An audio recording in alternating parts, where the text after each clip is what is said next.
Pada tanggal 3 Juni 2024, Jorge Martin memicu perombakan besar di pasar pembalap MotoGP 2025.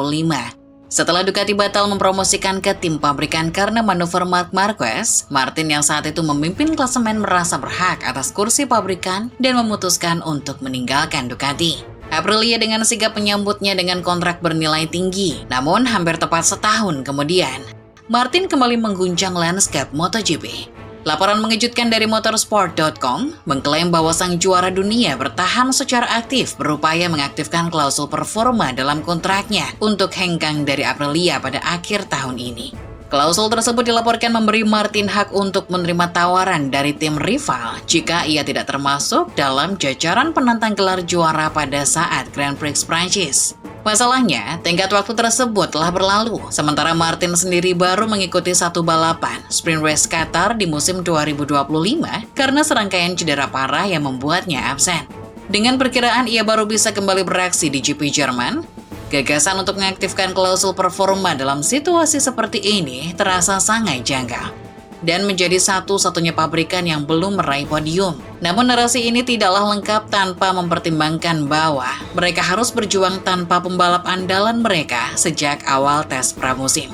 Mereka harus mengembangkan motor 2025 dengan pembalap baru seperti Marco Bezzecchi yang masih beradaptasi dan seorang rookie Ai Ogura. Keputusan Martin untuk menilai motor tidak cukup baik setelah hanya mengendarainya selama kurang dari 13 lap dalam kondisi fit terasa tidak adil bagi tim Aprilia yang telah setia mendukungnya melewati masa-masa sulit akibat cedera.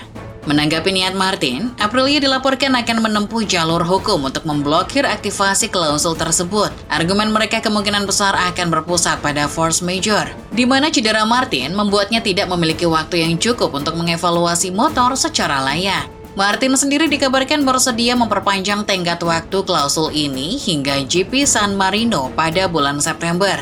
Namun bahkan dengan perpanjangan tersebut, kemungkinan ia menjadi penantang gelar juara sangatlah kecil, mengingat defisit poinnya yang besar. Meski Aprilia memiliki dasar hukum yang kuat, kemenangan di pengadilan mungkin tidak akan berarti banyak. Prinsip sekali kehilangan kepercayaan di ruang ganti, tidak ada jalan kembali, sangat relevan di sini. Memaksa seorang pembalap untuk bertahan di tim yang tidak ia inginkan akan merusak moral semua pihak, mulai dari para mekanik hingga manajemen. Sejarah telah menunjukkan presiden serupa, seperti saat KTM melepas Johan Zarco lebih awal untuk menjaga keharmonisan tim. Dari sudut pandang bisnis, mempertahankan pembalap yang tidak loyal juga dapat menyulitkan hubungan dengan sponsor dan upaya merekrut talenta di masa depan. Namun, Aprilia tetap harus memperjuangkan haknya, setidaknya untuk menunjukkan ketegasan. Pabrikan ini telah berinvestasi besar pada Martin, memberinya kontrak mahal, memuji kepemimpinannya, bahkan berjuang mengubah regulasi agar ia bisa melakukan tes lebih awal.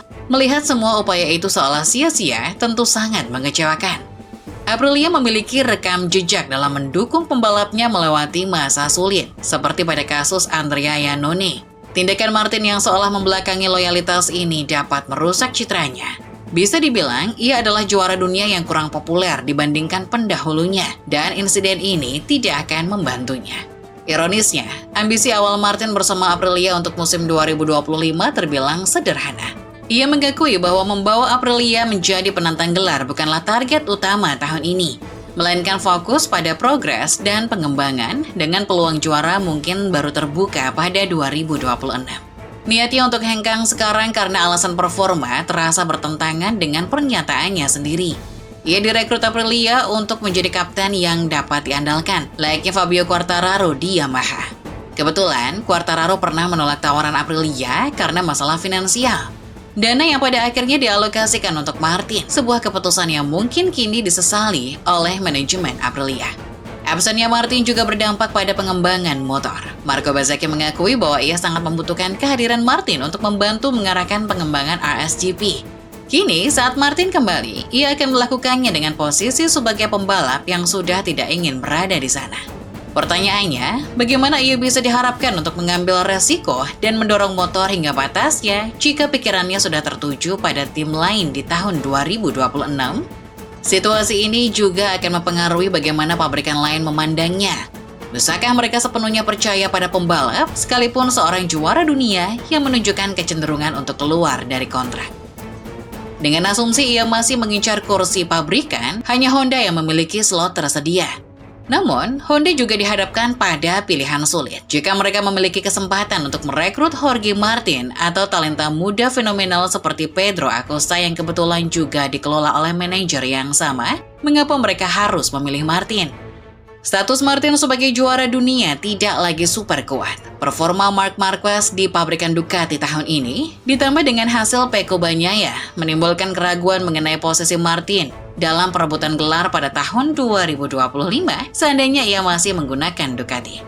Dan meskipun ia tidak terlalu tua di usia 27 tahun, prospek Acosta bagi sebuah pabrikan sangat menggiurkan. Di usia 20 tahun, ia memiliki setidaknya 15 tahun lagi dalam karirnya dan ia bahkan belum mencapai puncak potensinya. Martin kemungkinan berada di tengah tahun-tahun puncaknya, tetapi siapa yang tahu bagaimana performa Martin di Jerman setelah semua masalah cederanya. Jika Acosta pergi ke Honda, kembalinya Martin ke KTM tampaknya agak tidak mungkin. Mengingat posisi KTM saat ini tidak jauh lebih baik dari Aprilia dan masa depannya masih belum pasti di tengah krisis finansial mereka. Besar kemungkinan bila Martin berada di grid pada tahun 2026, ada risiko ia telah membawa dirinya ke dalam situasi yang mirip dengan Andrea Dovizioso pada tahun 2020, di mana ia secara sengaja membuat dirinya tidak laku di pasar pembalap dan absen hampir sepanjang tahun 2021. Karir Dovizioso berlangsung hingga Misano 2022. Ketika ia mengakhirinya, yang merupakan akhir yang kurang mengesankan bagi seseorang yang beberapa tahun sebelumnya hampir mengalahkan Marc Marquez dalam perebutan gelar. Satu pihak yang mungkin tersenyum melihat drama ini adalah manajemen Ducati. Martin merasa bisa sukses tanpa mereka, menukar motor terbaik di grid dengan kontrak besar di Aprilia, sebuah keputusan yang kini ia ragukan sendiri. Kisah ini terasa seperti sebuah pelajaran pahit yang sedang berlangsung di depan mata kita.